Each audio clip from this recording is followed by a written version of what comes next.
वारकऱ्यांचा मळा देखील तिकडे फुललेला आपल्याला बघायला मिळतो आणि एकूणच भक्तिमय वातावरणामध्ये आता ही पालखी प्रस्थान ठेवेल. मिकी, धन्यवाद या सगळ्या सविस्तर माहितीबद्दल, संवादाबद्दल. तर ही पालखी काही वेळातच आता तिकडे प्रस्थान ठेवणार आहे आणि त्याकरता आता तयारी जी आहे ती अंतिम टप्प्यात आलेली आहे.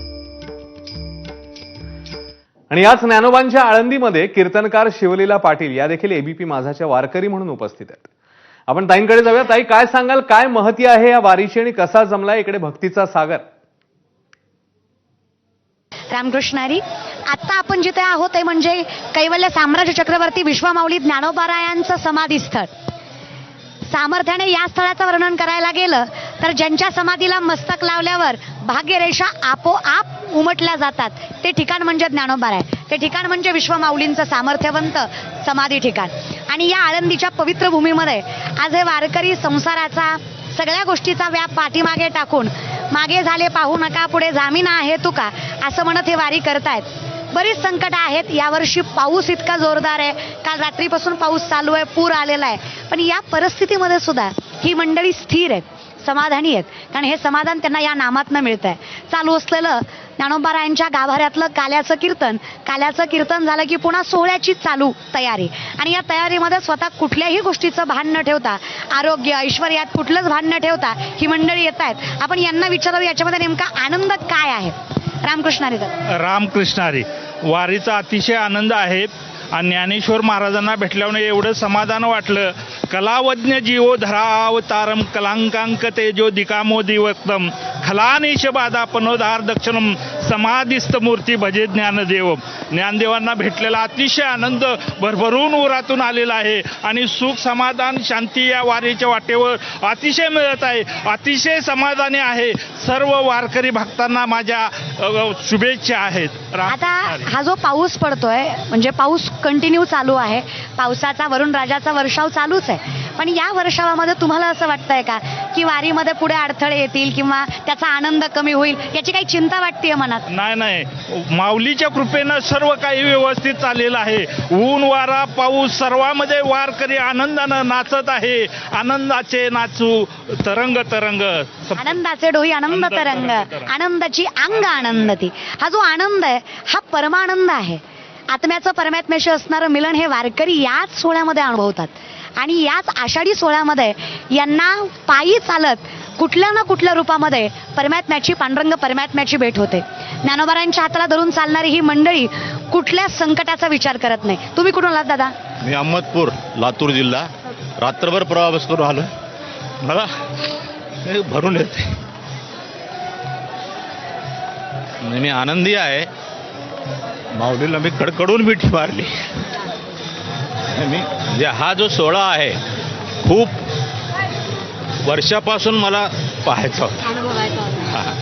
पण म्हणजे ती माऊलीच्या मनात होतं यावेळेस ते सार्थक झालं. तुमच्या शब्दांपेक्षा तुमच्या डोळ्यामध्ये दिसतंय की माऊलींवरची प्रेम, माऊलींवरची भावना तुमची काय आहे. आणि अर्थात ही प्रत्येक वारकऱ्याची भावना आहे. वर्ण पाऊस पडतो यात नवल नाही, पण माऊलींना भेटल्यावर डोळ्यातून अश्रू येतात हे मात्र माऊलींचा आशीर्वादच आहे.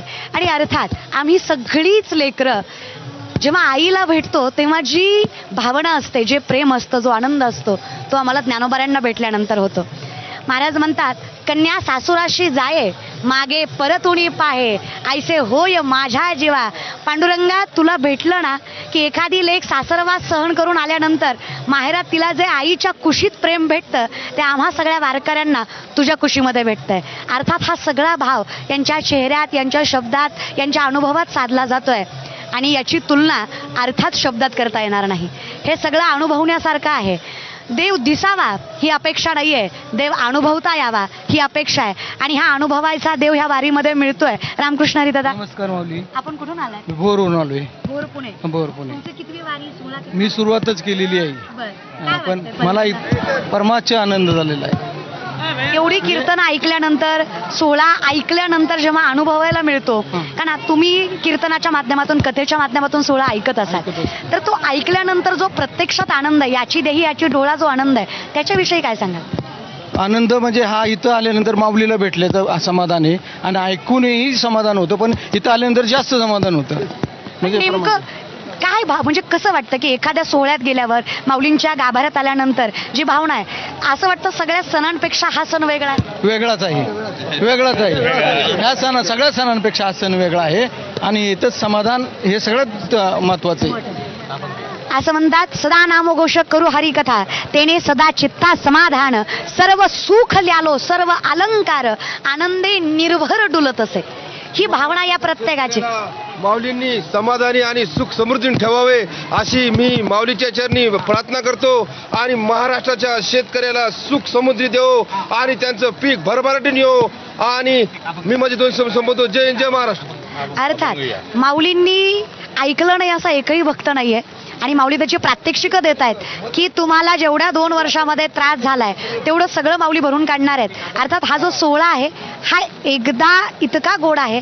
तर या सोहळ्याचं वर्णन करताना तुकोबाराय म्हणतात, हा जो पंढरीचा सोहळा आहे याचं वर्णन म्हणताना, संपदा सोहळा नावडे मनाला,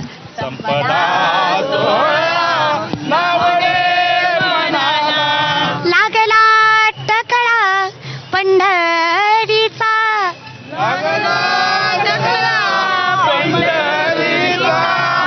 आवडे मनासी जावे पंढरीसी,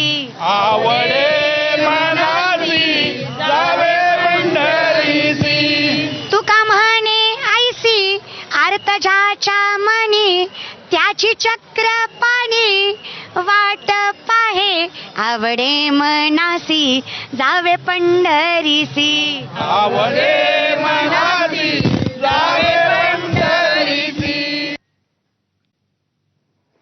तर अशी वातावरण निर्मिती